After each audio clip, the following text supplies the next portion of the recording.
वो मर चुके हैं। बाबा रंधावा का सलूट है। चोरों की माँ मर गई। आधे से ज्यादा मर चुके हैं, आधे मर जाएंगे। उमर अता बंदियाल 22 करोड़ अवाम का सलूट है। अवाम जान चुकी है, खान को पहचान चुकी है। अवाम को कहने की जरूरत नहीं है। अवाम के साथ जो कुछ इन चोरों ने किया, जो कुछ बूटों ने किया, अवाम बहुत जानती है। हज़ारे तशक्कर हमारे खान ने कहा था, हम तो अल्लाह का शुक्र, लाख लाख अल्लाह का शुक्र अदा करते हैं।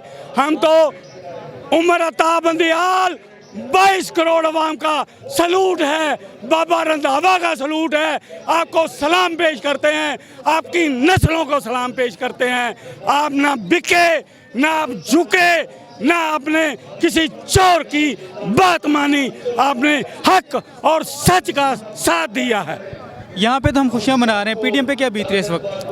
वो मर चुके हैं, आधे से ज्यादा मर चुके हैं, आधे मर जाएंगे।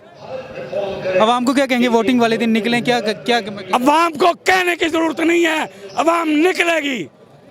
अवाम के साथ जो कुछ इन चोरों ने किया, जो कुछ बूटों ने किया, अवाम बहुत जानती है।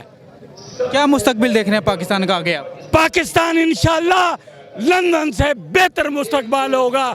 पाकिस्तान में वसाइल की कमी नहीं है। पाकिस्तान इंशाल्लाह फलेगा फूलेगा। आपने 4 साल में देख लिया, खान ने मुल्क को कहाँ लाके नीचे से ऊपर लाके खड़ा कर दिया। गरीबों को हर फैसिलिटी दी, अवाम को मिली, लेकिन इन चोरों की माँ मर गई कि अगर खान और 1 साल निकाल गया फिर इनकी बसात लपेट देगा। और वही इंशाल्लाह होगा।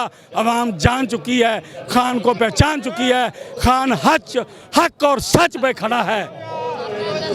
नाज़रीन, खान हक और सच पे खड़ा, ये बाबा जी के जज्बात हैं। ये कितना सही कह रहे हैं, कितना गलत कह रहे हैं, इसका फैसला आपने करना है। अपने मेज़बान फैसला को उनको इजाज़त दीजिए। अल्लाह हाफ़िज़।